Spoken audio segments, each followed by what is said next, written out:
Today on the show, we're doing what apparently everyone hates. We're getting political, and we're talking about non-Dune stuff. Wow, double whammy. Double whammy. So, folks, listeners, buckle up. Eat another Sukuna finger. Take a bite of that gum fruit. Hop aboard the bebop. Draw your sword. We've got the power of God and anime on our side.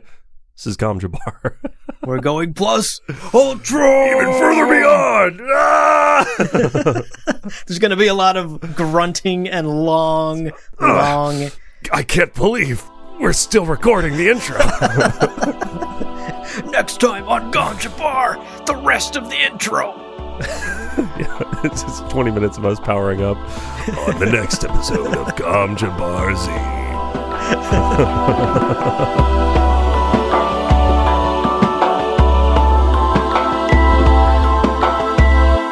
Welcome to Gom Jabbar, your guide to the iconic world of Dune. Allegedly, we'll be exploring the themes, philosophies, and characters found in the sandy depths of this vast universe, from Frank Herbert's groundbreaking novels to the adaptations on film and TV. My name's Abu. My name is Leo. And folks, yeah, today's a slightly different one. If the title and description of this episode didn't clue you in, we are veering off the golden path a little bit today. A full 30% of our listenership just didn't hit play.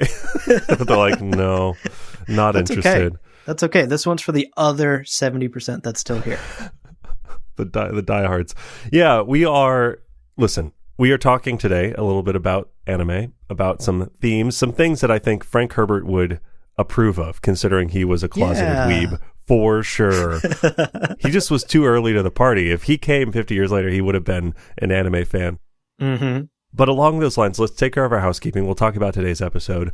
And starting off, our spoiler warning today is silly. We have no spoilers for Dune. Right. Today is basically fine. We're going to maybe talk about some themes in Dune, but like nothing concrete. Yeah. So you're totally safe to listen wherever you are in your Dune journey. And we are talking about some anime. We will keep those conversations also as spoiler-free as possible. That's right. We're mostly focusing on big ideas, themes, and political commentary from those anime today. Right. Of course, up top, folks, a huge shout out to our Kwisatz Haderach level patrons, Daniel Dion, Seth Redden Greer, Brad Hutchins, Kevin Mahanram, and Roger Young. Damn.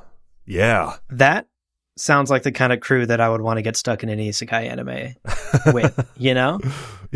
Who's the healer? Who's the tank? Who's our damage dealer? I'm not sure. I don't know. But I think this is the crew that I'd want to jump in. Call dibs. Yeah. Thank you all so much for your generosity and your support. Hope you're ready to get sucked into the world of Sword Art Online. If you die in there, you die in real life. That's the trick, folks. It's true. What would our title? I feel like our title would be like, we started off hosting a Gom Jabbar podcast, and then we died and were awakened as a king who can't age. 6 seasons to rave reviews. Yeah. Oh my God. They have such long names. Yes, the long anime title name trend is slowly killing me. They don't fit on the screen anymore. I hate it so much. Thank you so much for your support to our Kwisatz Haderach level patrons, but also to all of our patrons at every level who help make this show possible, and frankly, give us the space to get a little experimental like today's episode. This kind of episode happens because we know that y'all are here, y'all are supporting, and hopefully y'all are listening. And Indeed. That means the world to us, so thank you. It does. It really, really does. So, today's episode. Now, this episode came about because of a bit of drama that was happening on the internet, and like all good things, we are years late to this drama, but it still sparked some thoughts regarding whether or not art is political, and regarding whether or not creation is political. Now, we, on a Dune podcast that's been running for almost 6 years, get constantly harassed by people going, stop talking politics in your talking about a political art piece podcast. Point is, we are going to be talking first about kind of the background of why this conversation is happening in the first place.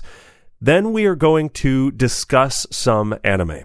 Akin to, you could just be like, hey, Dune, it's not that deep, bro. It's about a white savior and some fucking space worm, right? That's all it is. Mm-hmm. We disagree, and we're also going to bring that energy to a couple of anime series, and we'll talk about those.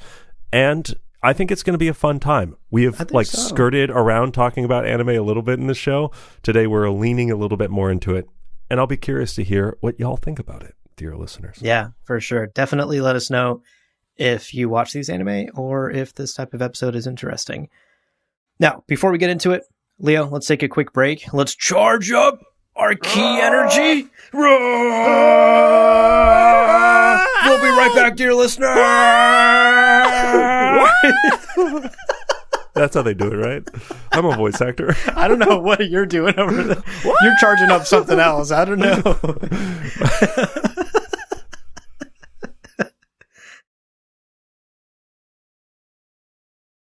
Oh, welcome back, everybody. Hope you're all powered up. Hope you're ready to take on the big bad who appeared only 6 episodes ago, but now we have to defeat him or the world ends.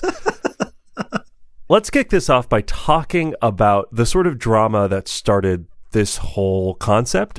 And this, of course, rides on the back of our mutual love of anime. I believe you and I love anime. It's great. Yes. It feels weird to say I love anime because anime is just a type of storytelling. Right. So it's like, that's like saying, oh, I love books. And it's like, right. Yeah, I love movies. I love TV. Hot take. I love television shows.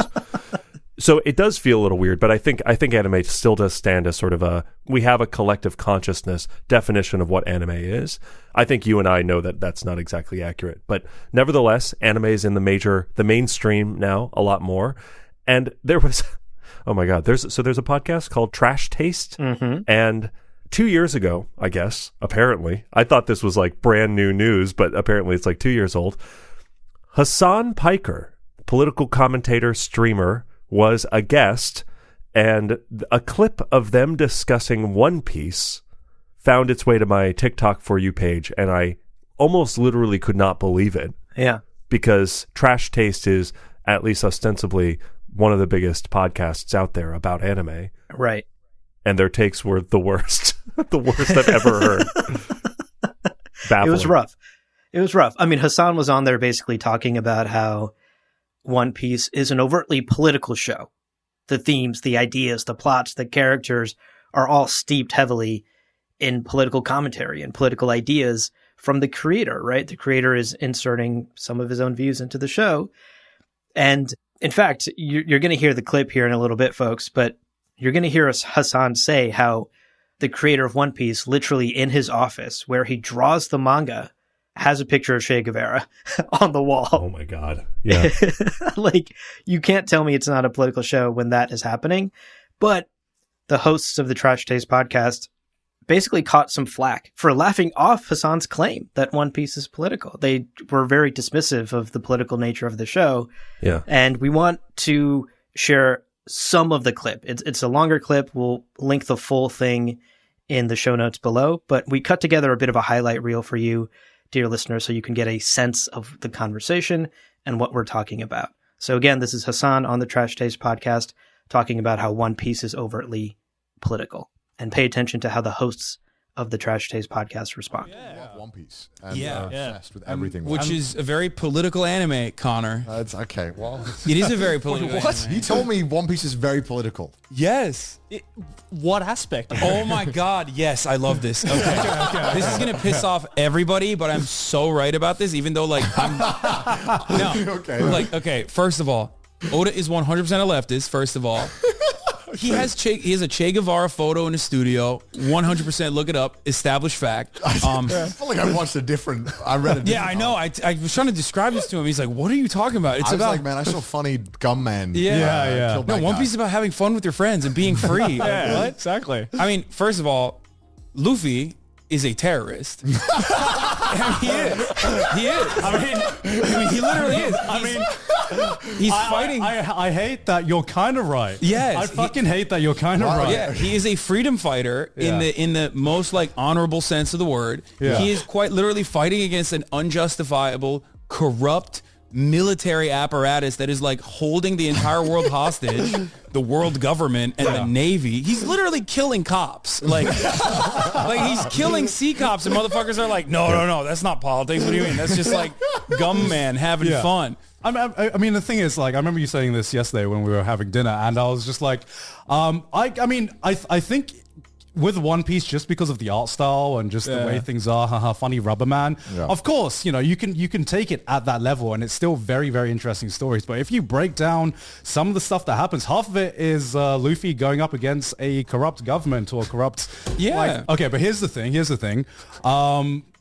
I think sometimes, you know, especially when you see this a lot in Japanese manga, sometimes authors will put shit in there just because it looks cool. Oh, right? yeah. Right? Sometimes it's like, you know, the curtain is blue kind of like argument. Sometimes you look at something and it's a reference to some Western media or Western history. And a lot of the times it's just Japanese people find Western things that find Western things cool. It's you know? too many. It's too many coincidences. Anyway, so that's definitely a spicy one because like a lot of people watch anime and like don't really think about like who's making it or how they're making it or what they intend to do with their art. So like I know a lot of people will watch that and still be like, "Yo, fuck that." That's not the case. I think a lot of people view anime as being almost non-political. Yeah, an escape from. Yeah. Okay, there it is. Yeah, that's a highlight reel of the major moments from that conversation. Man, so a couple of things. When you say escapism, you imply what needs to be escaped from. You imply like the things that are happening in life that you want to react against and get away from. That's implicit. And there are moments when the hosts are like, yeah, you make a good point, and you're literally just watching the show. Yeah, you've seen the basic elements of the show. Yeah. When Luffy sets fire to the world government's flag. Like, flag burning is such a politically charged image. Like, no, it's a non-political not unintentional thing. Yeah, it's a coincidence, right? It's a coincidence that all that stuff happened. So obviously they got a lot of flack for that 2 years ago. Yeah. There was this huge, you know, everyone was like, wow, they titled their podcast correctly. But I think more broadly, one of the things that I hear within that conversation is this idea that something could be non-political, right? Like that a work of art could even be non-political. Yeah. Or that anime as a genre entirely is apolitical, which is like a ridiculous statement, obviously. Yeah. And listen, if you are interested in an in-depth analysis of the politics in One Piece, we do have a great video that we found that we'll share in the show notes. It's from the Mother's Basement YouTube channel. Yeah. But yeah, I just really like Connor, one of the kind of the more skeptical hosts, saying that many people view anime as non-political as just an escape.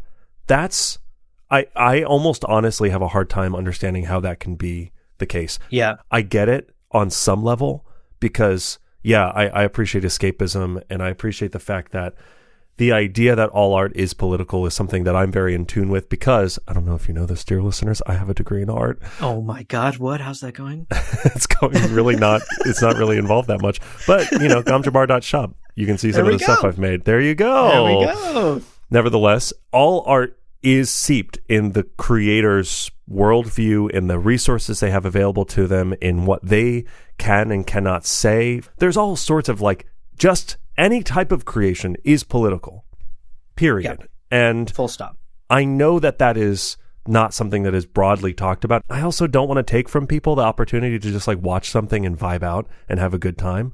But like, even fucking Love Island is political. The Kardashian show is a political thing. It's like all everything's political. Yes. And when you try to shut down those sorts of conversations, oftentimes I hear people shutting them down from a place of like extreme privilege and just a complete lack of awareness of like what are these things, what could these things mean to someone, you know, as a symbol. Saying One Piece is non-political takes from people who might see One Piece as a beacon for hope that tyrannical governments could be overthrown, and it takes that away from them and goes, no, you're fucking stretching, dog. It's not that deep. Yeah, not that deep is like an incredibly annoying thing for me to hear personally, because art is inherently deep.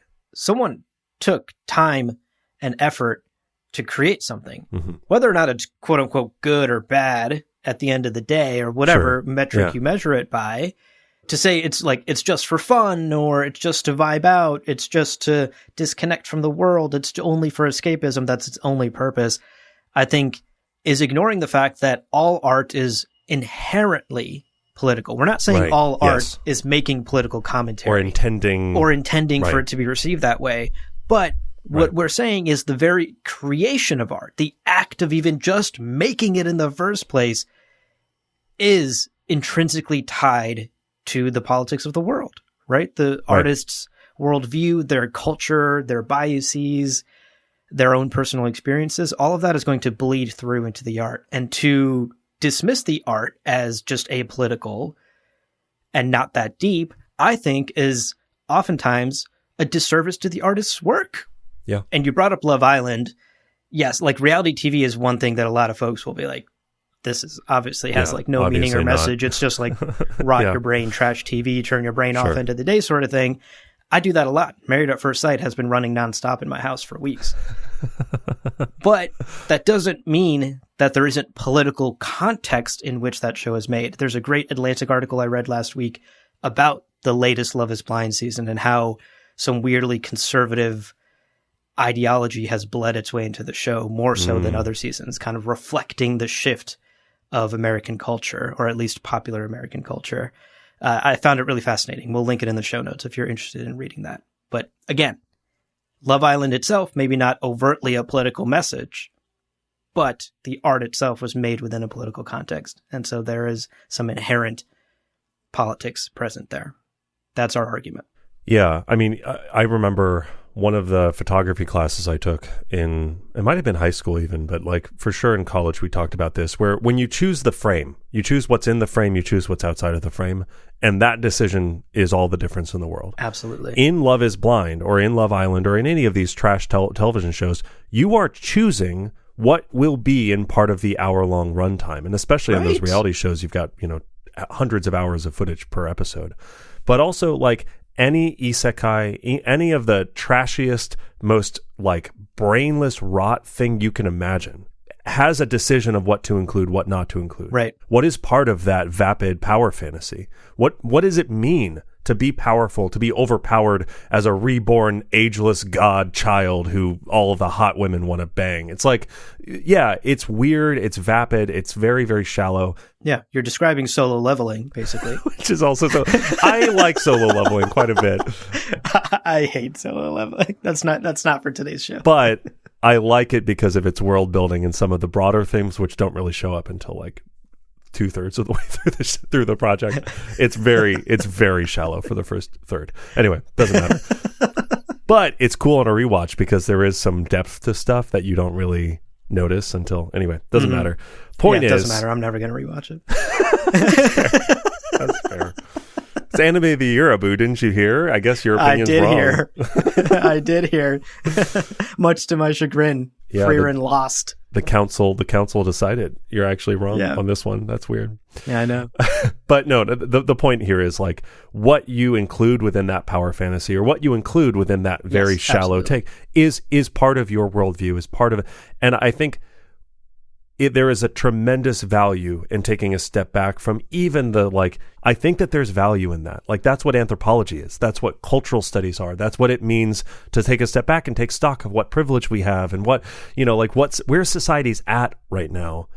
And I don't want anyone to ever not do that. So when people are going, it's not that deep, bro. Like I personally wouldn't write an article about Love is Blind. I probably wouldn't even really read one because I don't watch that show, but I don't want to say to other people, hey, don't do that, because clearly there's depth to these things, even if it doesn't seem obviously so from the outside, right? Yeah. And still, all of that being said, it's okay to rot. Yeah. I love totally. a great, after an exhausting day of work, I love just sinking into the couch and watching Love Island and learning some new British phrases and making fun of these extremely hot young singles. That's totally fine. Yeah. I'm not sitting there thinking what is the political context of this Love Island? Right. She just cheated on him and lied to him. What is the political context of that? And what does it say about Ukraine and Russia? Yeah. You don't have to be approaching everything like that, of course, but to dismiss it and ignore it, that's where I think both of us sort of draw the line where we have a problem with it, to dismiss and ignore that such context does exist. So all of that being said, that clip obviously got us both pretty fired up. Here we are already on our pedestals. Right.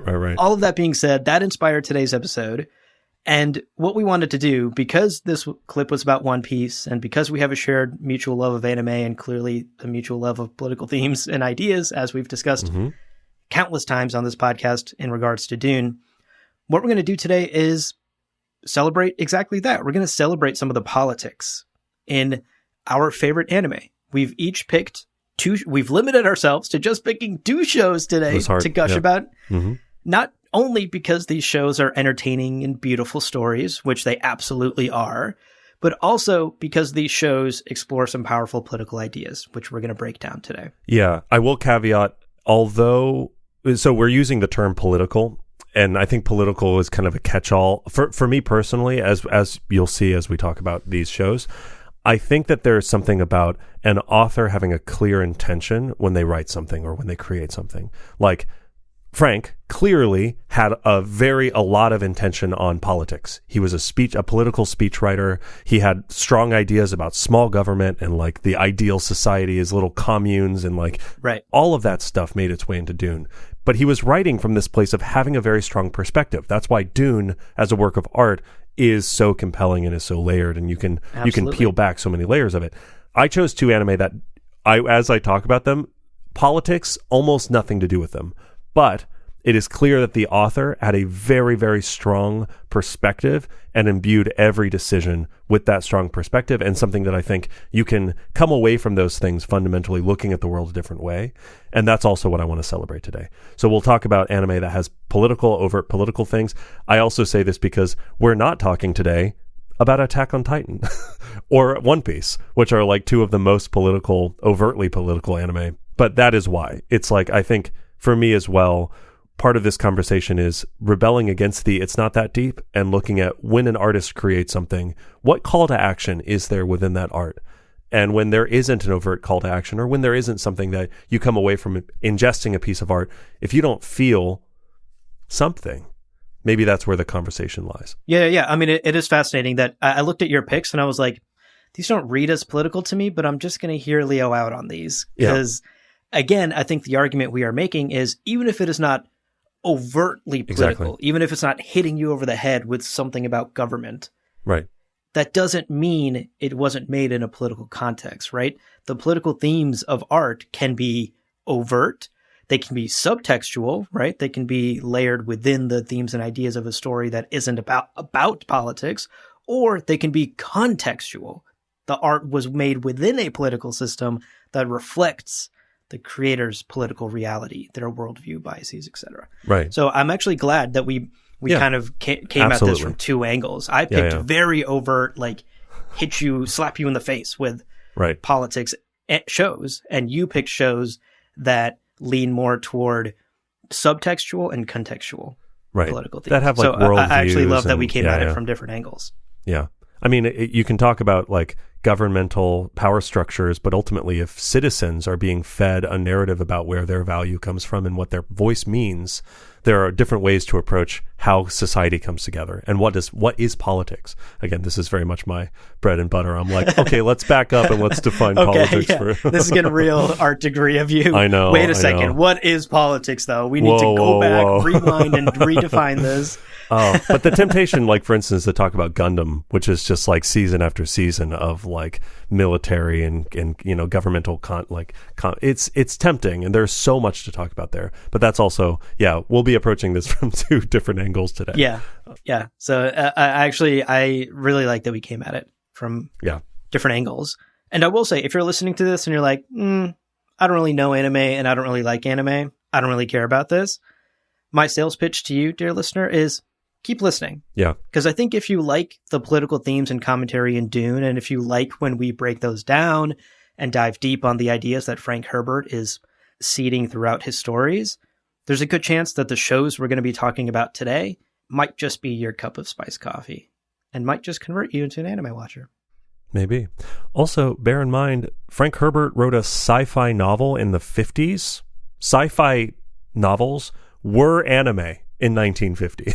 Basically, where people were like, it doesn't belong in academia. It's not that deep, bro. It's just sci-fi. It's just pulp. It's just whatever.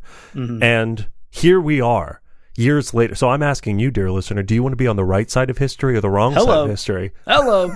Because I guarantee you, people will be talking about this in academic settings, if they aren't already, in like 20 years. Easy. Mm-hmm. I think there's a lot of really good conversations that would be had here, and I'm excited to have a little bit of it today. Me too.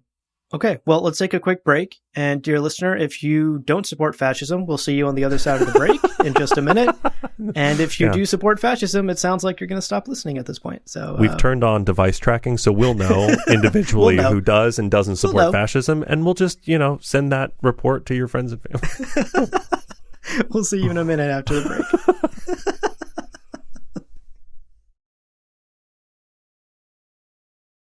Welcome back, everybody. Oh, I hope you enjoyed your break. Welcome back, non-fascists. The first anime that I want to talk about today is Frieren Beyond Journey's End.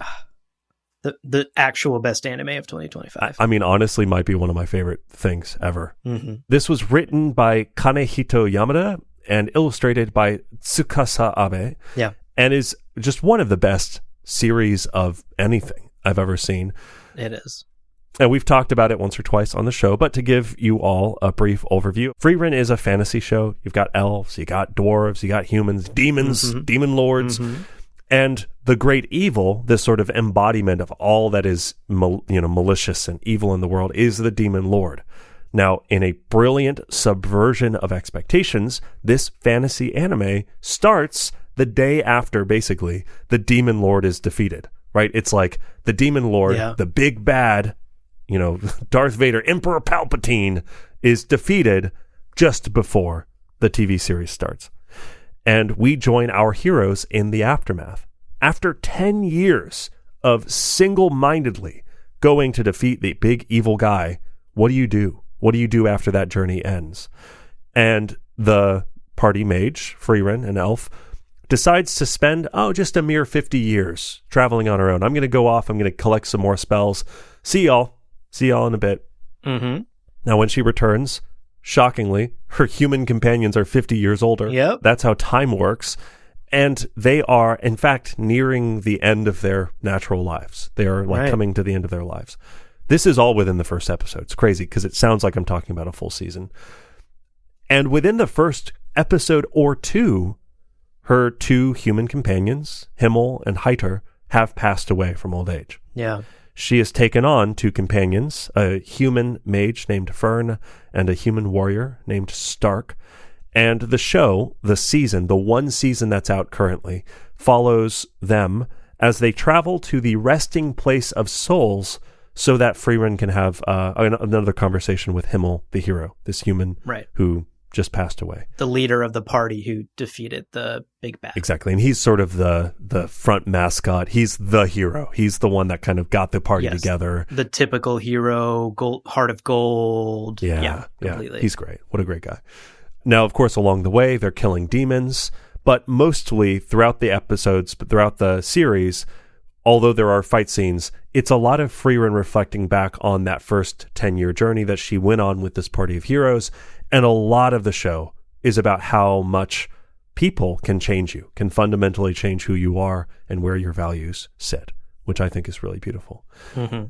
Now, for sure, I just want to acknowledge this show sits in the is not overtly political camp. This is not a political anime by any means. There is like a world governmental organization, and they do issue first-class mage, titles, and there's clearly some bureaucracy in the world. But broadly, that is not the focus. And that's also not necessarily what I think is the strongest part of this work of art. I think this show, for you, dear listener, could act as your top tier escapism. Every episode is slow and gentle. The art is beautiful. It's really easy on the eyes. And while I think the themes and the concepts are evocative, you're not being beaten over the head with them. This is a show that many people just enjoyed, period. But I think coming at it from the perspective of a Gom Jabbar host with this intention to kind of pick apart media a little bit, it's spectacular. And the more time that I spent with the concepts of the show, the more I feel the show as a real call to action. And I'm going to explore that without spoiling too much. So in this story, elves are effectively ageless. Yeah. We learn Frieren, our protagonist, is at least 1,000 years old. And early on, there's a lot of comedy about how that longer lifespan can bump up against our human appreciation of time. Freerin goes, oh, we're going to stop in this town just for a little bit. Yeah, I don't know, 10, 20 years, do you think? And her human companions are like, fuck that. That's so long. Freerin, that's a fifth of my life. I'm not going to stay here for 20 years. That's crazy. In the first episodes, we get this idea. It was only a 10-year journey, right? She goes, okay, great job, guys. We killed the Demon King. Goodbye. Yeah, we only spent 10 years together. Meanwhile, Heiter and Himmel are going, yeah, a tenth of my life I spent by your side. What do you mean? Yeah. For them, it was maybe the greatest thing they'll ever do in their life. Period. Yeah. And for Freerin, it was just like one sort of side adventure. Yeah. That felt like the blink of an eye. Yeah. The way the show explores time is really, really excellent.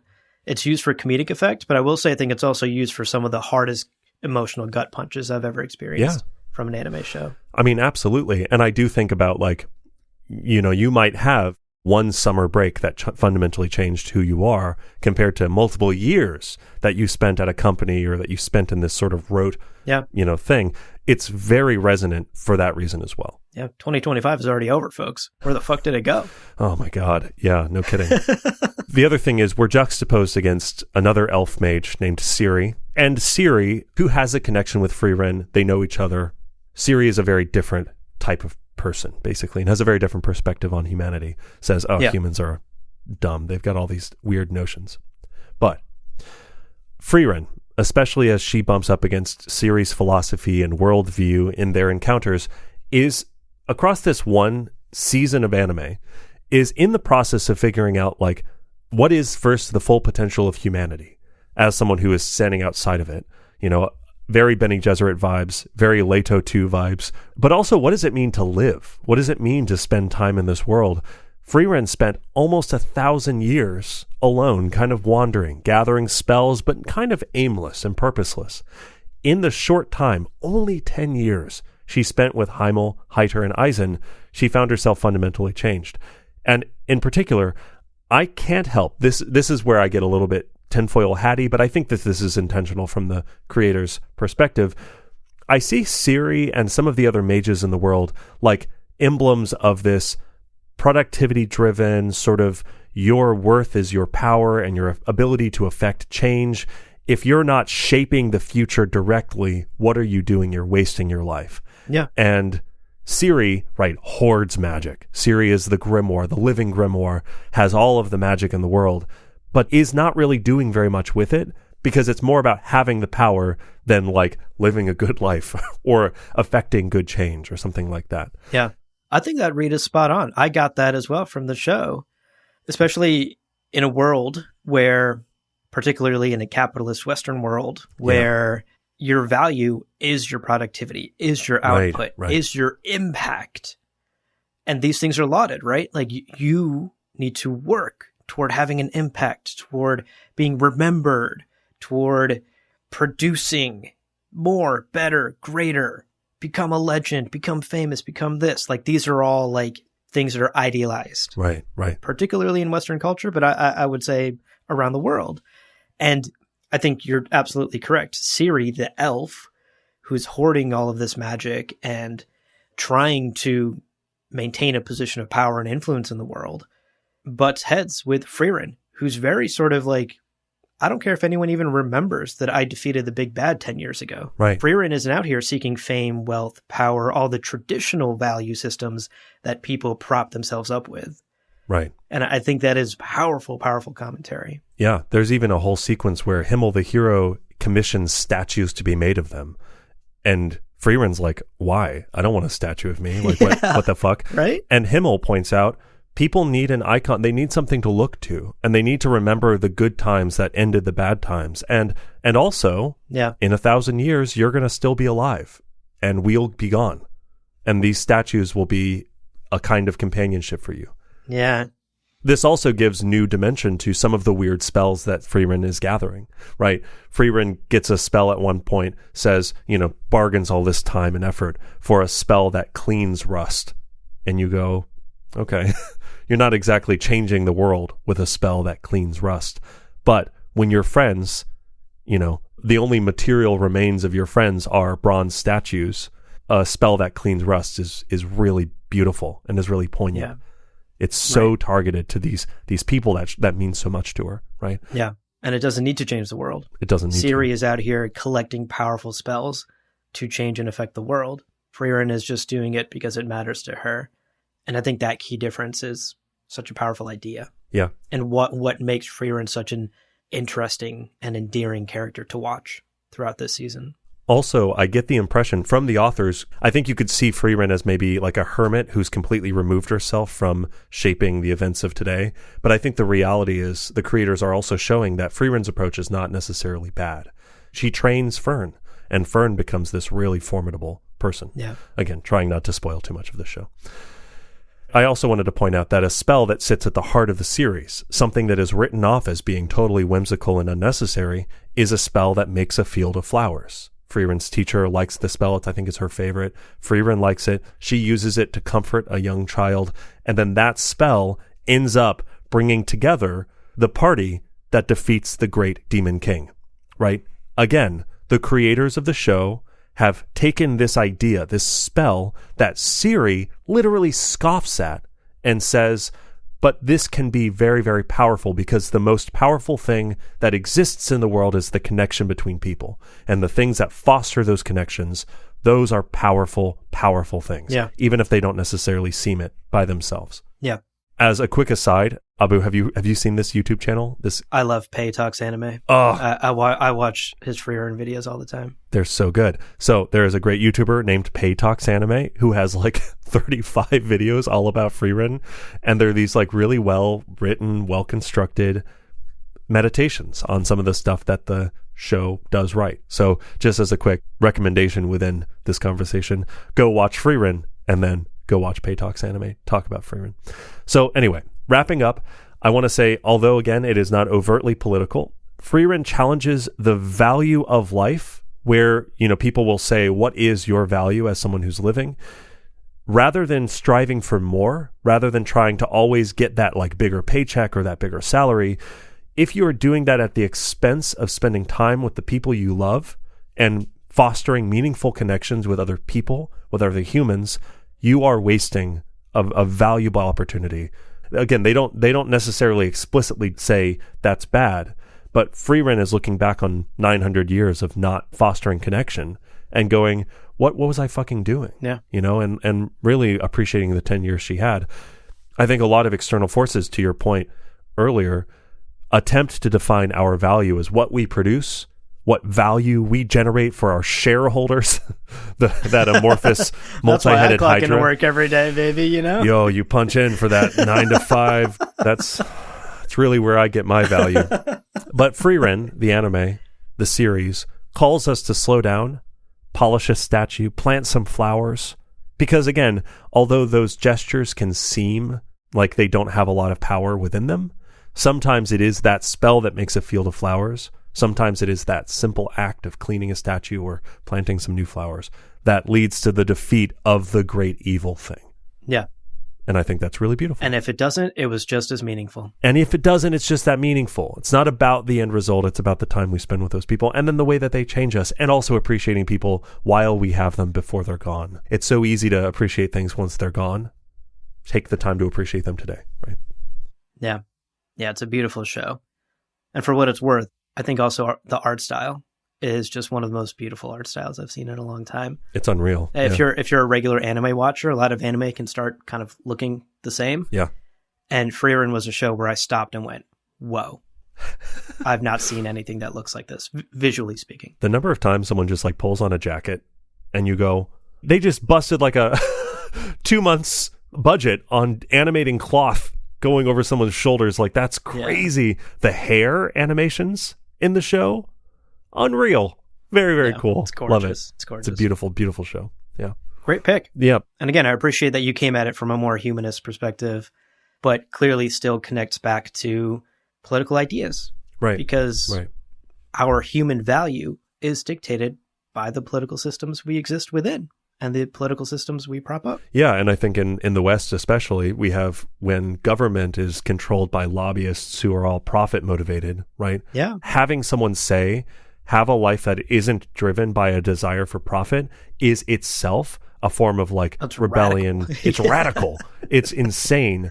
And I hate that that's insane in today's world, because man, shouldn't people be encouraged to create art? Instead, we have fucking new LLMs developing. What was that new fucking tool? I think it was from Google that can trick the detecting softwares. Oh, cool. And they were like with 99% efficacy, cool. so that Love no that. one knows if it's real or not. Yeah. So the world cool. needs more of that. Do my dishes. Stop. Let us make art. What the fuck are we doing? Anyway. This Neo robot is fucking my wife again. God damn it. I wanted to do that. That's what I wanted to do. And instead I'm doing the dishes. Is this the future we dreamed of? No. Robot, go do the dishes. Stop kissing my wife.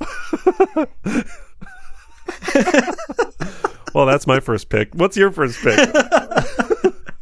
All right, let's switch gears into something that is so overtly political that honestly it almost feels silly to talk about it. But it's also a 10 out of 10 masterpiece. So it's a true master, like capital M masterpiece. Yeah. And I know I say a lot of hyperbolic things like that on the show. Yeah. I call a lot of things iconic. Full Metal Alchemist Brotherhood. Truly, if you never watch a single other anime in your life, watch this one. I feel confident in saying that this is one of the best anime ever made. Yeah. Like top 3 for me personally, easily. And this is in fact the anime that I recommend to my not anime watching friends. I think it's genuinely the genre at its best, like peak anime by definition. And I also love that Full Metal is written and created by a female manga artist, Hiromi Arakawa. And I think that in and of itself is an incredibly powerful thing, given the manga world, the anime world is such a male-dominated industry. To see a woman find success, and to find such incredible success to create one of the best animes ever made in the history of the entire genre. So I love this show, and I encourage everyone to watch it, no matter what type of anime watcher you are, whether you've never seen a single shot of anime in your life, or whether you're like binge watching every season's show and somehow I've missed Full Metal Alchemist. How did you do that? How terrible? I don't know how you did that, but maybe we have some younger listeners who, this is a somewhat older show. So, okay, I'm going to go over the basic premise, but like you did, Leo, I too am going to skirt around some spoiler stuff, because really, you should just watch it, dear listener. You deserve to go on the emotional journey of the show. But the basic premise of the show is that we follow these 2 brothers who get swept up in this vast government conspiracy in the country of Amestris. That's our main country. And Amestris, we learn over the course of the show, has a very long and bloody history with all of its neighbors, but in particular with its neighboring country, Ishval. And the central premise, why it's called Full Metal Alchemist, is because alchemy is a key part of this universe. Amestris, in fact, is controlled by a military dictatorship that employs state alchemists who wield these incredible powers. They wield alchemy to do, effectively, magic. Yeah, it's a magic system. It's a magic system. If you're picturing like beakers and chemicals making lead into gold, this is much more. It's not that. You draw a symbol on the ground, and given exchanging of value, you can make stuff happen. And it's very, very cool. And it's all very consistent too, which is nice. And it's very cool. Like many magic systems, the alchemists, aka the magicians, all wield it in their own unique ways. Yeah. So that in and of itself is really interesting to watch, how each person approaches alchemy in their own unique way. And thus they have unique powers that are separate from each other, including the 2 main brothers at the center of the cast. So that's our basic premise. And the show, over the course of its, I think, 5-season run, explores so many themes. From deeply personal and human topics like grief and family and sacrifice, to huge ideas around religion and history, and of course, the thing we're here to talk about today, politics. All of these are at the heart of this show. Mm-hmm. And it feels silly to try and prove my point, but just in case you don't think this show is overtly political, trash taste. I want to remind, add trash taste. I want to remind everyone that the leader of Amestris, the leader of the main country in this show, is named, I kid you not, Fiorer King Bradley. Yeah, subtle. His title is Führer. Yeah, he's so charismatic, though. I mean, there's nothing. He's so cool. He's so great. He is actually Haven't so you met him? Cool. He's so cool. It's really. I mean, it couldn't be political because when he's he so does cool. the thing with the sword thing, and he get near the. Oh my god, it's great. So cool. Love him. He's the villain, actually. So he's not cool. We're just saying he's like cool. The joke here. This is a condemnation of populism and falling into the charismatic person as a charismatic person. Very Dune coded. Yeah, overtly political. Yeah, there's a ton of examples that I could go through in the show, but I think both for the sake of time and for the sake of spoilers, I just want to talk about one example from the show that I actually feel is extremely relevant to the geopolitical world we live in today. So one of the central points in the show revolves around the fallout from the aptly named Ishvalan War of Extermination. So this conflict, this war, began when an Amestrian soldier shot an Ishvalan child. That led to uprising, that led to conflict, etc., etc. Things have ballooned out of control. But rather than pursue justice, Amestris used this sort of firecracker as pretext for total war against Ishval, to totally dominate and exterminate those people, take over the land, take over the resources. Mm-hmm. Now, in this war, we learn over the course of the show that state alchemists were sent to the front line to commit human rights atrocities. Yeah. Many of them fell in line because they were just quote unquote following orders, right? There's a lot of commentary throughout the show about following orders and how even the average person can prop up fascism by simply not opposing it, right? Not opposing something is also a statement. Right. But on the flip side of it, many of the state alchemists who were sent to the Ishvalan War reveled in the bloodshed. They were unleashed. They got to go ham with their crazy alchemist powers. There's one in particular named Kimli, who's known as the Crimson Alchemist, who was lauded for his victories in the Ishvalan War, for how many innocents he killed. And again, we're seeing sort of how the military machine can prop up some of its worst actors. Yeah, right. We see how you could be earning that fancy Medal of Honor. Yeah. Even if what you did was motivated by like an intense hatred of people and malice and really like, absolutely. Yeah, it's very complex. In some ways morally gray, in other ways objectively evil. That's right. Now, why do I bring this conflict up? Well, it got me thinking. In recent history, in my lifetime perhaps, sure, was there an incidence of a tragedy used as an excuse for an outright war? Let me think. Was there an incidence where a state power used excessive retaliation that went well beyond an appropriate response? Maybe there was also an incident where there were ulterior motives that had nothing to do with this war itself. The war was just the means to an end. I mean, I'm being facetious here, but of course. There's some like hardcore Israel-Palestine vibes here.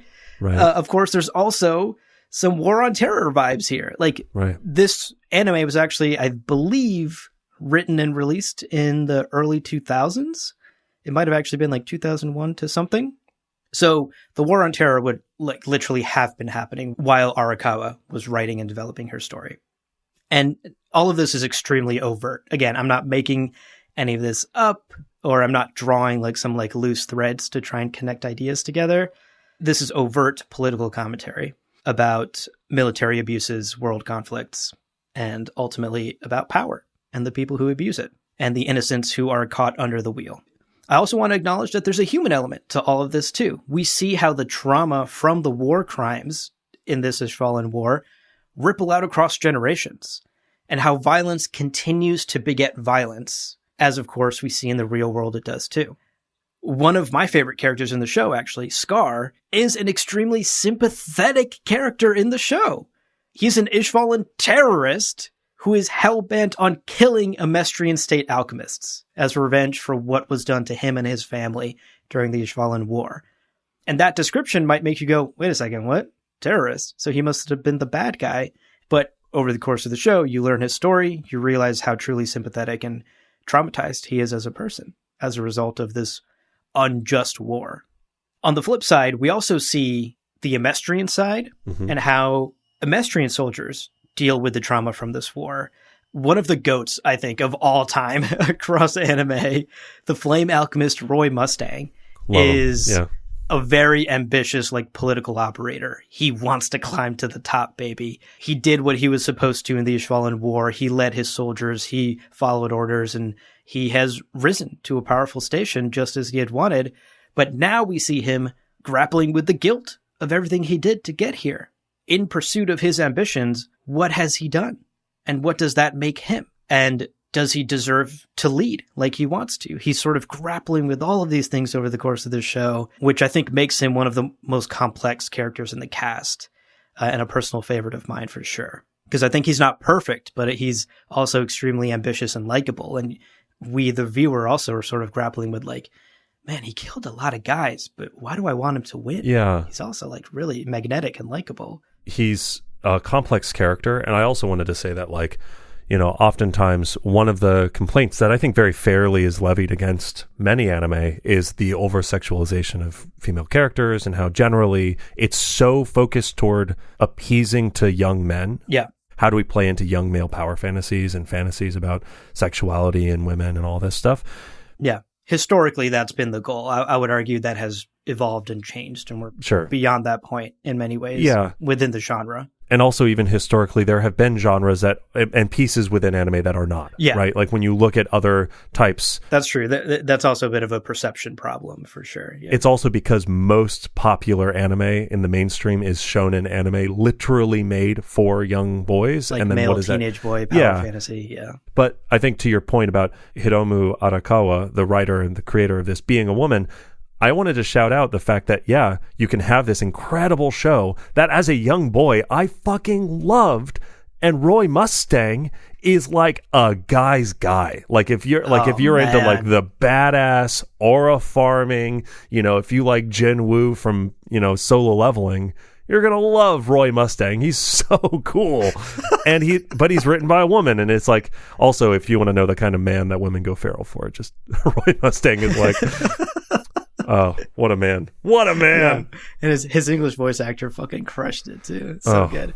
I will say this is one of the, we don't need to get into a sub-dub debate here, I think, but the Full Metal Alchemist English dub is astonishing.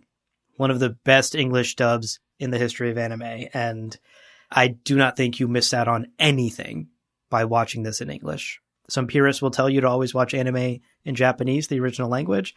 I think you can pick and choose with Full Metal. You're still getting the same great experience. Yeah. So anyway, Full Metal Alchemist, folks, I'll leave it there for now. I think it's pretty clear. I think I've made my point. The political themes are extremely obvious in this show, but also extremely powerful and very relevant 20 years later. Here we are in 2025 talking about themes in the show that tied directly to current events in the world around us 20 years later. So I'll leave it there for now. I will say I found this really amazing blog post by Chai Wright that talks about this idea of imperialism, the theme of imperialism in Full Metal Alchemist. I fell down this rabbit hole. I thought about including some of Chai's ideas in today's script, but I don't think we have time, so I'll just link it in the show notes below if you're interested in going deeper on Full Metal and some of these like overt militaristic, imperialistic themes in the show. So go watch it. Yeah. That's my sales pitch. It's very, very good. It's also, I think you're absolutely right.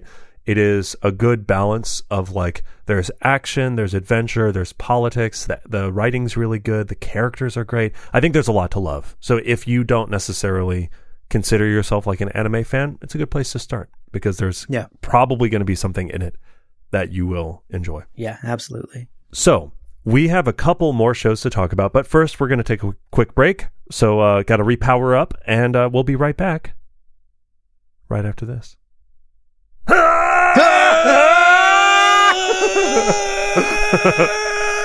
Keep going, keep going, keep going. We're 10 seconds, 20 seconds.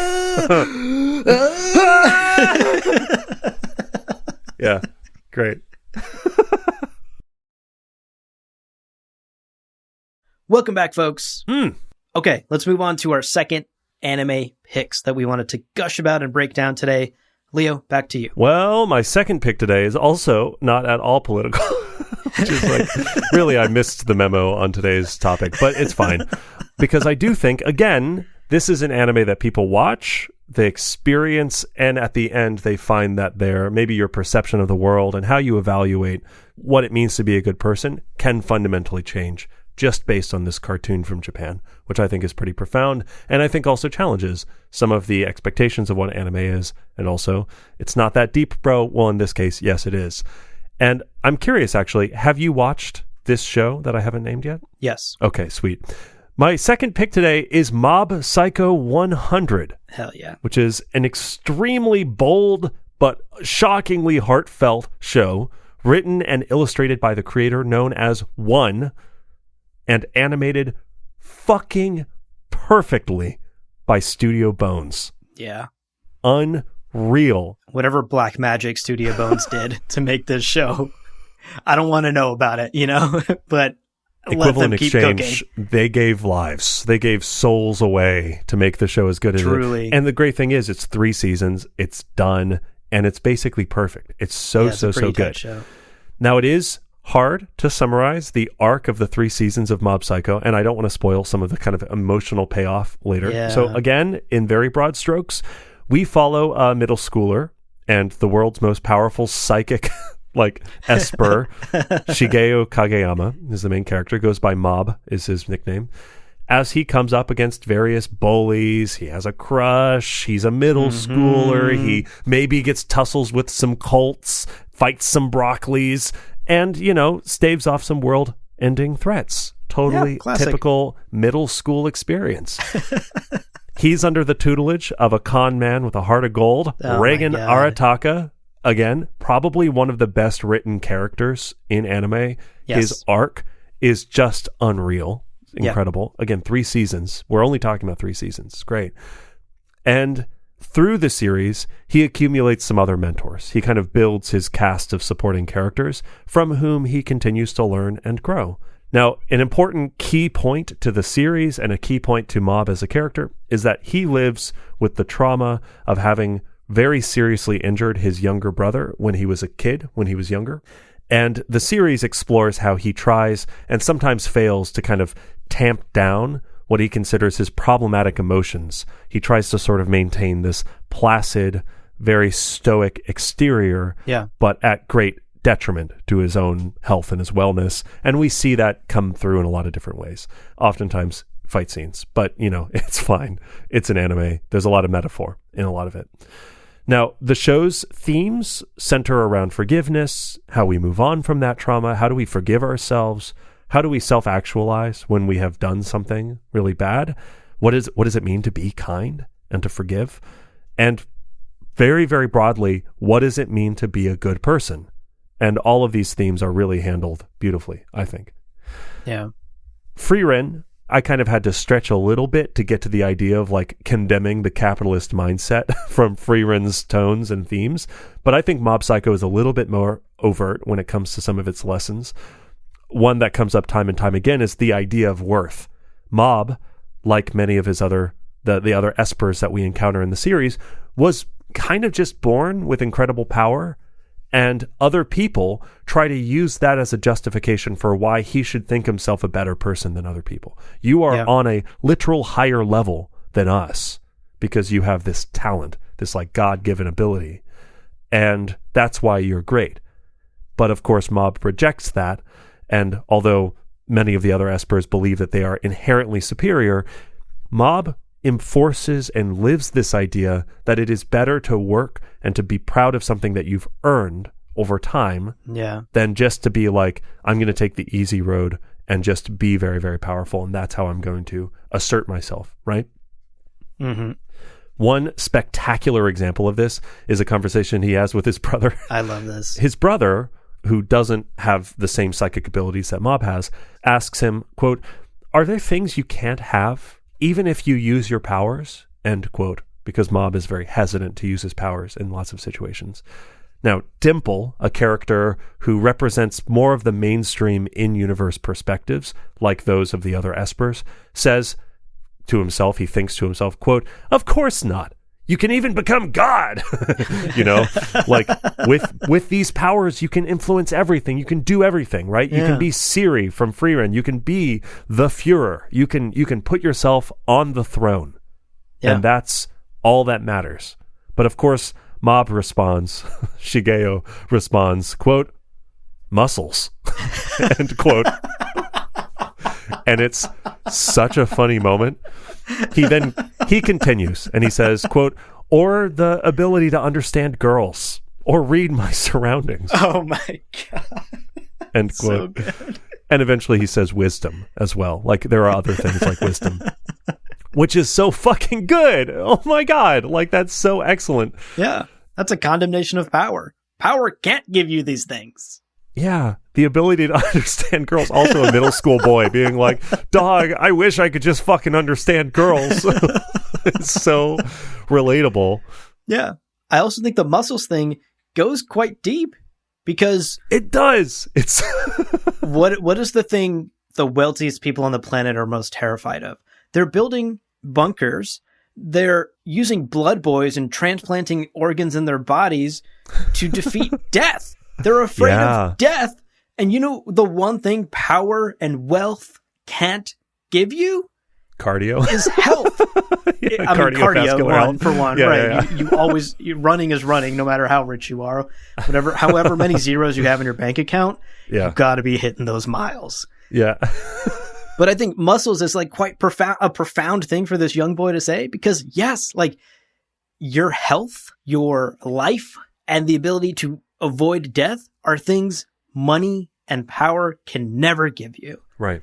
And if we think of Mob's psychic abilities as a stand-in for power and wealth, influence, power, wealth. Yeah. Privilege. Yeah. He's absolutely correct. Yeah. So I love this quote, both as a comedic moment, but again, the comedic moment is the not too deep interpretation of this. But I think the deeper interpretation, the subtext perhaps here, is the things that power can't ever give you. You can accumulate all the power in the world. You might still die of a heart attack. 1,000%. Also, because the show does take, it's so, I love that you latched onto that because it's so true. It's so true that the show handles that comedic moment, but also that moment becomes, because Mob goes to middle school and he has the option. He can join the paranormal telekinetic club, right? He can do the thing that he already do, right?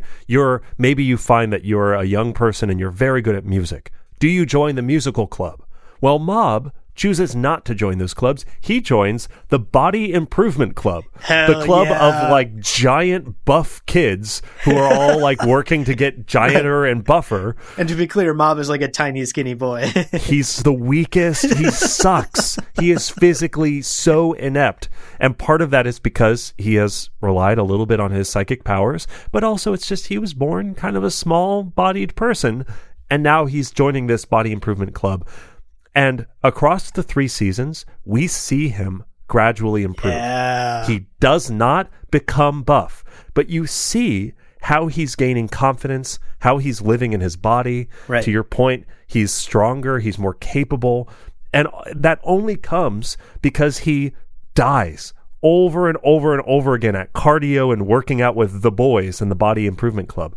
I also want to point out, what a spectacular demonstration of masculinity without toxicity. Yes. Because the Body Improvement Club, they're all like ripped, but they're all like, anyone who shows up and puts the work in is worth celebrating. Yes. And even if you can only do 1 push-up, if you couldn't yesterday, they're like, yeah, let's go! 1 push, yeah! You know, it's like, they're so pumped to just support anyone who can do anything that they couldn't do yesterday. Yeah. I was going to say this earlier, but Mob Psycho is like must-watch television for every young boy in America. Like if you need something that's anti-manosphere, Mob Psycho is anti-manosphere. Yeah. Rejection all this of like masculinity. toxic bro masculinity that's like taking over our algorithms and indoctrinating young boys into becoming effectively incels. Mob Psycho 100 breaks all of that and is almost the counter messaging to that. It's a healthy form of masculinity that we see Mob work through because he's a young boy. He learns these things from his mentors, from his friends, and he works through it as well from the Body Improvement Club. Like that, these are all like very healthy masculine messages. God. Sprinkled into the show. into a show about like psychic powers and fighting demons and shit, you know? Yeah, dispelling curses. It's crazy because you bring up like incels. Mob is in some ways emblematic of that because he has this crush that he like can't talk to for most of the series, and like, you know, like kind of the plot of the show is he's trying to build up the courage to ask this girl out, and that like takes 3 seasons and like 3 world-ending events to be staved off and all that stuff. But like that's kind of the core of it. But he doesn't like get past that feeling of not being able to approach women by like getting bitches and sleeping, or, you know, he doesn't do the Andrew Tate shit. He just like learns to love the friends he has and accept the support that's offered him and build meaningful like friendships with people and be vulnerable with each other. And like, it's so good. It's beautiful. It's so good. That's a great point. I didn't even put that in the script, but that's a great point. It is such a rejection. Well, your it's notes like in the script made me think of it. Yeah. It's such a rejection of the manosphere. I love what you're saying. All of the characters in the show, I think, reinforce this idea, this rejection of the manosphere, this idea of vulnerability with your friends, forgive and move on. Your worth isn't defined by some trait or quality you were born with that you have and others don't. Instead, what defines you is how you treat others, the actual people in your sphere and how you treat them. We've mentioned this now, but Mob his psychic powers could represent any type of privilege or power in today's world. I was also thinking about like how much single perpetrator violence there is, right? Like an individual who in a fit of emotional, maybe misjudgment, uses the power that like maybe modern firearms or a bomb or a threat or something, an individual has so much capability for hurt and damage. And Mob could represent that, someone who can do so much harm. But, and I think this is where it also kind of shares some DNA with Dune and other political works of art, because of that destructive potential, and in spite of the power that he holds to hurt others, he chooses to be kind. He chooses, despite that ability, he instead goes back to, but I want to be a good person, and I want to be kind to people, and I want to be gentle. And like, that is such a declaration. Like, it is crazy that seems so, I don't know, necessary to say. Yeah, that it's even a thing worth saying in 2025. But with how much toxic masculinity there is and how much we see young men just pipelined into extremist views where it's like women are lesser. And I genuinely think that like Mob Psycho is an incredibly pressing call to action for people to be kind, to appreciate the mentors in our lives, and also like emotional well-being. I saw a number of people share how they have PTSD, and this show handles PTSD better than almost any other shows that they've seen. Wow. And it was incredible because like I don't have that perspective necessarily, but like I've struggled a lot with emotion and a temper and anger. And so to see this show talk about that breaking point of when your emotions get too much to hold back, what do you do in that moment? And it's so powerful and shockingly subtle. So I'll wrap up, but I want to share this quote from Vanessa Pina, who wrote on Screen Rant this review of Mob Psycho. And I think this is really great. Yeah, this is great. Quote, "There's something so charming about Mob Psycho 100 that made me feel like I could strive to be a better person after watching it. Mob Psycho 100's central theme is that people aren't better or worse than anyone else, but can always change and be who they want through hard work. This way, Mob Psycho 100 stands out as the perfect series to expand people's perspectives on life, and it will continue to be my favorite anime that I wholeheartedly recommend to everybody." Period. End quote. Well said, Vanessa. I agree. Indeed. Excellent show. And again, is it overtly political? Are we talking about democracies versus autocracies versus... No. But I think that from a fundamental standpoint, what does it mean to be a good person and how do we choose to live our lives is a deeply political perspective. When you look at like what society says, what the internet says, what the government says, and then you make a choice for yourself. And if you choose to be kind, I think that is so cool. And you're the best. Yeah. Good job, you. Kindness itself can often be a radical act, you know. Kindness itself is radical. All right, so that's my second pick, Mob Psycho 100. Everyone go watch it. Great pick. Such a good show. Also, very cool. They invented a musical instrument for the soundtrack of that show. Anyway, Abu, your second pick. What are we wrapping up with today? So we're wrapping up by getting so fucking political, folks. Your brains are going to explode. Yeah. This is such an overtly political show, but I love it. Have you ever watched Psycho-Pass, Leo? I have not. It's great. I don't know that you'd love it. I don't know that it's exactly your cup of tea. Sure. But it is 1000% my cup of tea. So Psycho-Pass is my second pick that I want to talk about.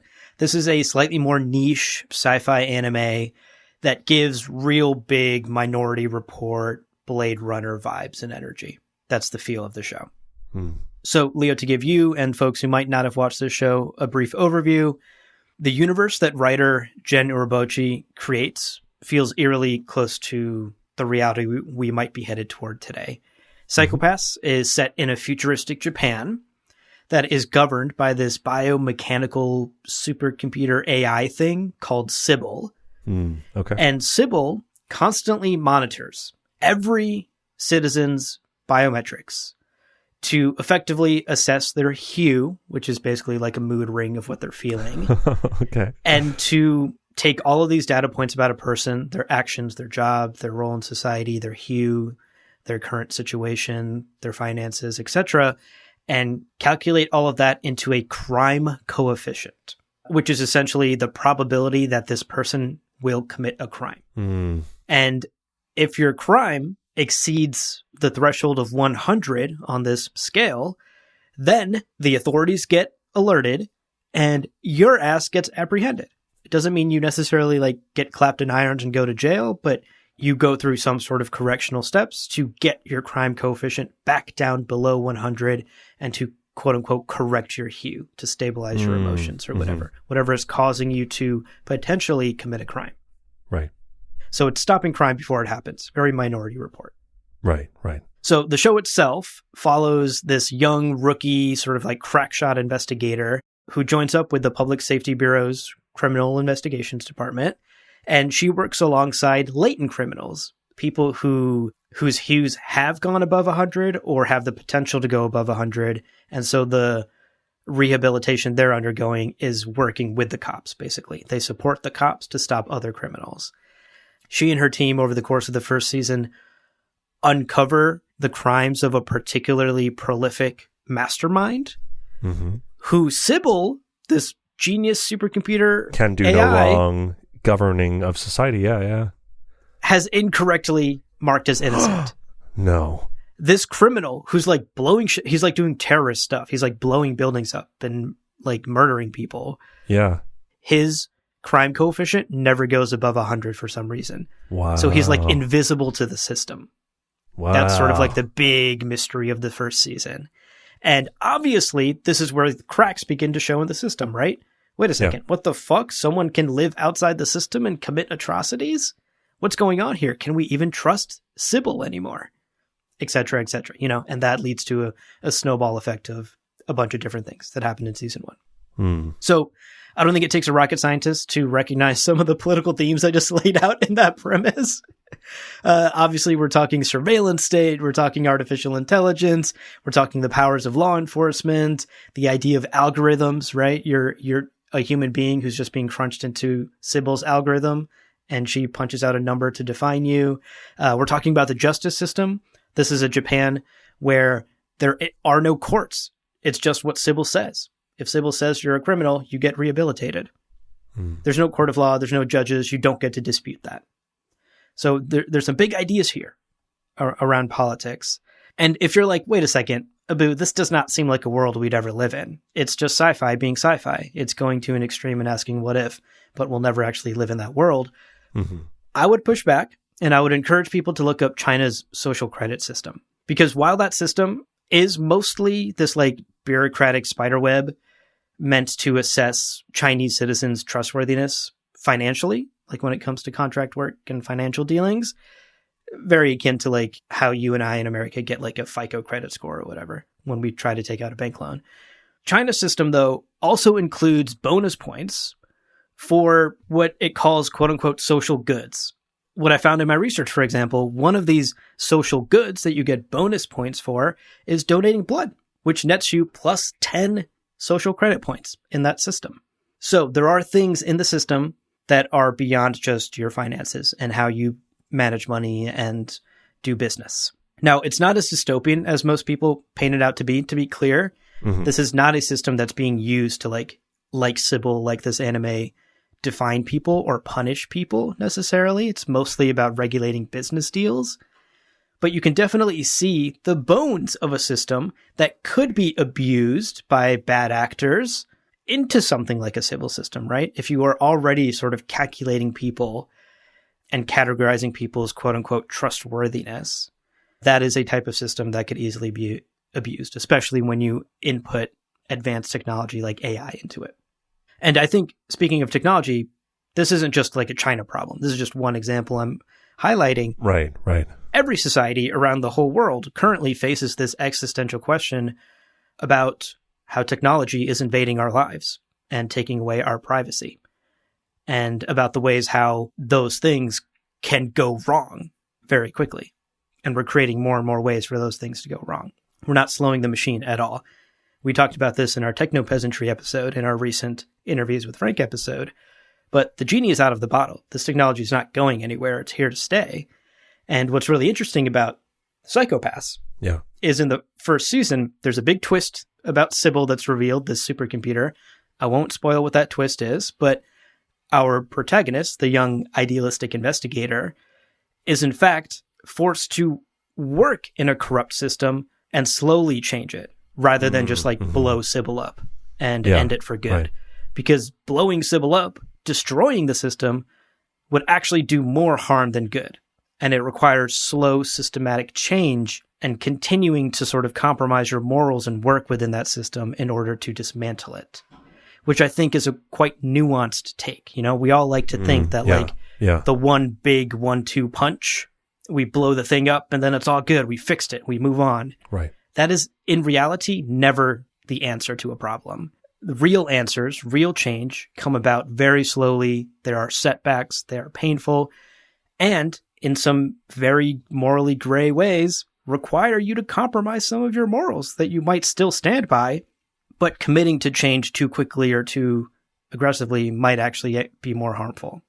So I liked that there was nuance here in the show, that it didn't just say Sybil system bad, blow it up, and now everything's good again. Yeah. There's a lot of morally gray here. I think that also, as you're saying, kind of aligns it with reality. Like, there are so many systems that, man, I get deeply frustrated with, like, U.S. politics, and the temptation to just be like, oh, I don't know what it means to burn it all down, but like, maybe we need to, burn it all down. But Anarchy. But at the same time, like, that it's just not a practical approach. And ultimately, some of these things are so embedded in society, slow and steady, not yielding, not giving up an inch at times, knowing when to kind of dig in your heels, but knowing also that, like, that's why having people, in New York, we just had Zoran Mamdani win the mayoral election. And it's like, he's younger than me, and fucking making a difference in the way that, like, people are perceiving politics. Absolutely. Insane.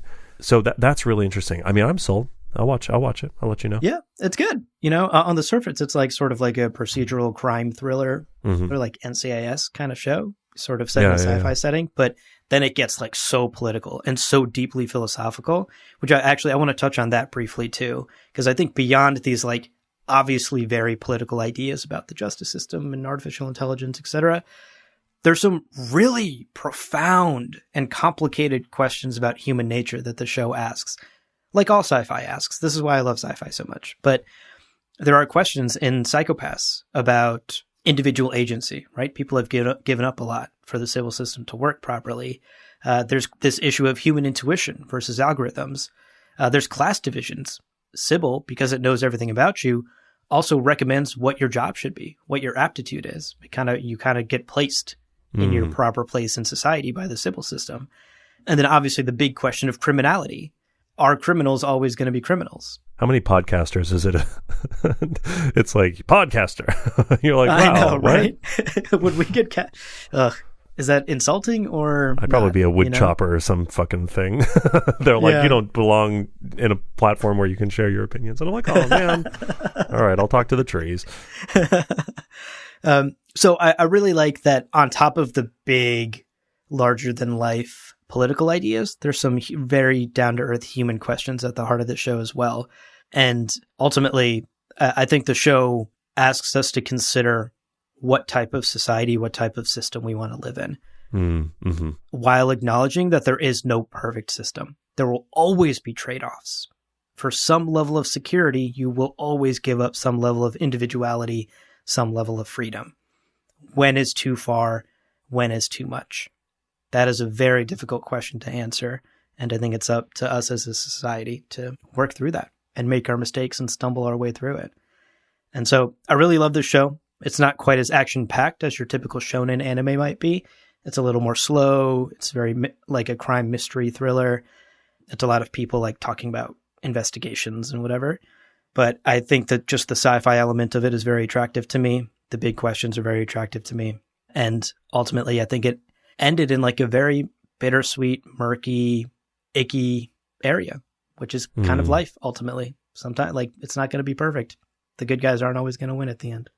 Yeah, I had a long conversation recently with someone about like Lovecraftian stories and the idea of like it's not all black and white. And sometimes the thing that you're butting up against is just the ambivalence of a powerful entity.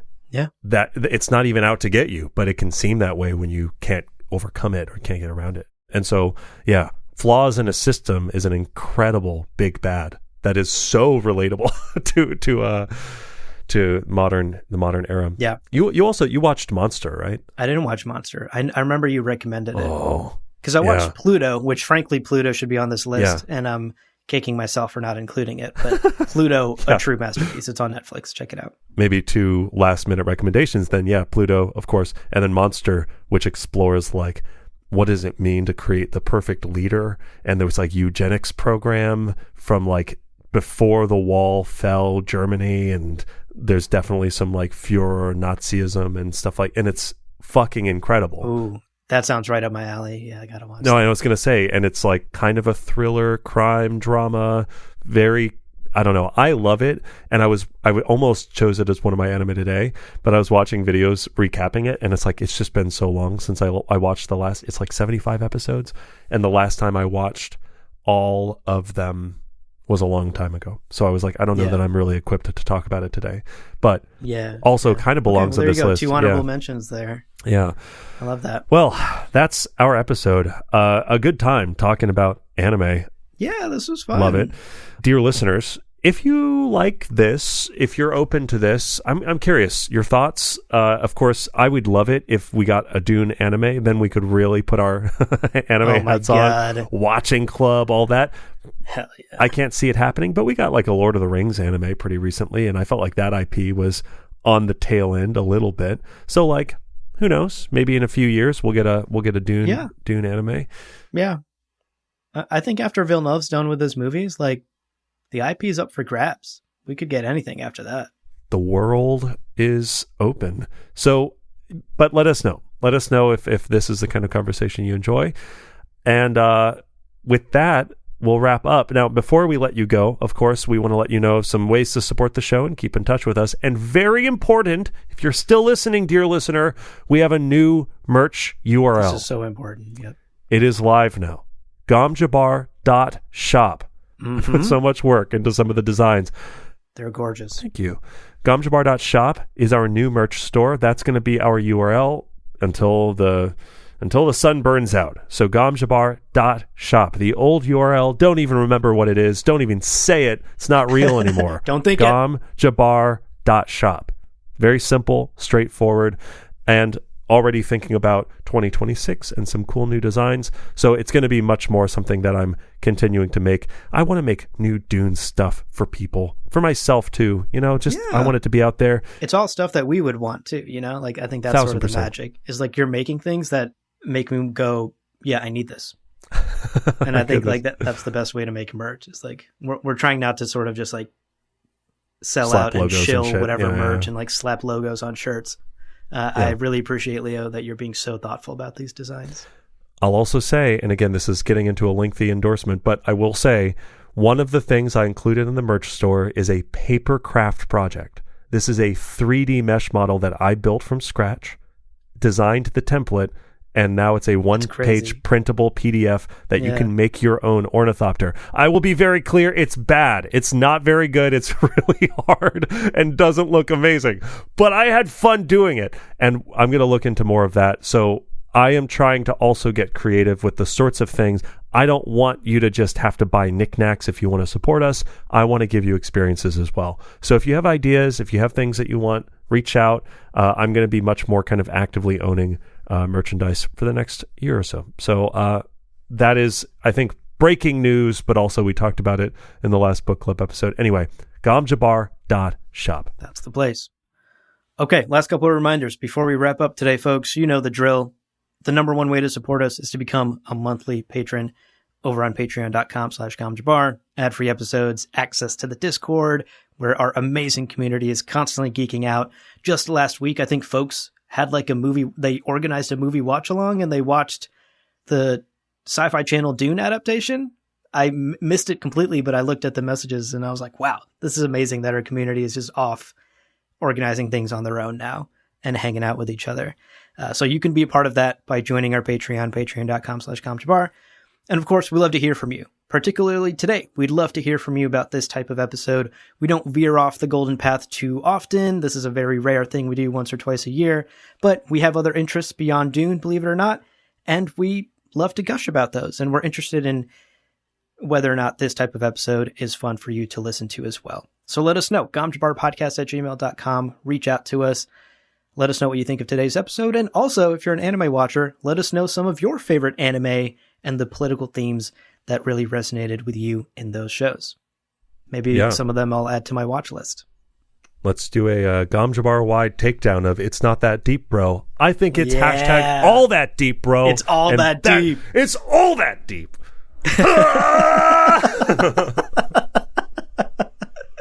New merch. Slap it on a hat, Leo. Yeah, it's all that deep. Hashtag it's all that deep. I almost included, because Muyashi, I think, is the head of the Body Improvement Club, is voiced by Pat Seitz, and he has that like incredible speech to Kageyama. Anyway, it's so good. Oh, it's so good!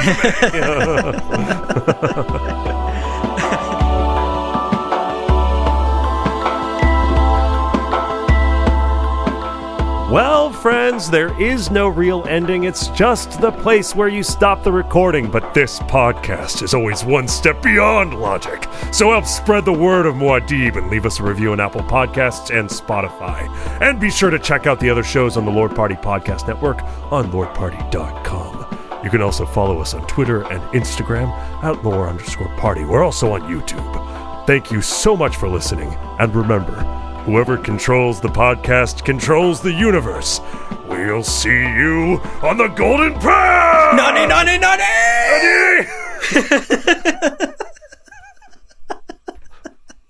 Hell yeah. Oh my gosh, that was so fun.